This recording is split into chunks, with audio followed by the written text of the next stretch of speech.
बास पैदाइश जमादहुम। कुछ जानदारों में बास पैदाइश या तजदीदी अमल की क़ुव्वत इतनी ज़बरदस्त होती है कि जिस्म से अलग होने वाली खुलियात से मुकम्मल जिस्म दोबारा तैयार हो सकता है। बास पैदाइश का अमल मखसूस खुलियों के ज़रिए अंजाम पाता है। ये खुलिये अफजाइश करते हैं और खुलियात की तादाद में इजाफ़ा होता है, जो बाद में मुख्तलिफ़ किस्म के खुलियों और बाफ्तों में तब्दील होकर नए जानदार की तश्कील होती है।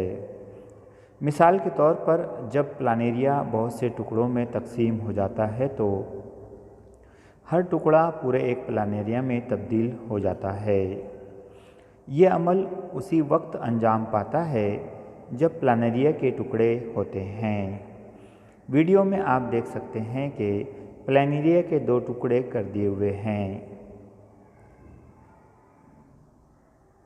चंद रोज़ बाद अगर आप देखें तो मुंह वाले सिरे पर दुम उगना शुरू हो गई है। इसी तरह धड़ वाले सिरे पर मुंह और आंखें नज़र आ रही है। तकरीबन चौथे रोज़ आप देख सकते हैं कि प्लानेरिया का मुंह और आंखें वाज़े तौर पर नज़र आ रही हैं। इसी तरह धड़ वाले सिरे पर भी दुम उगना शुरू हो जाती है।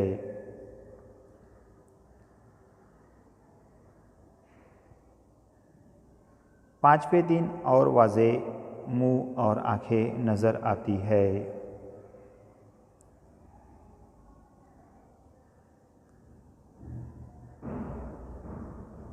वीडियो में आप देख सकते हैं कि किस तरह प्लानेरिया का मुंह और दुम उग गई है।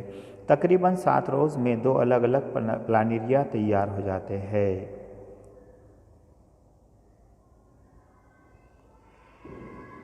शुक्रिया, जज़ाकल्लाह।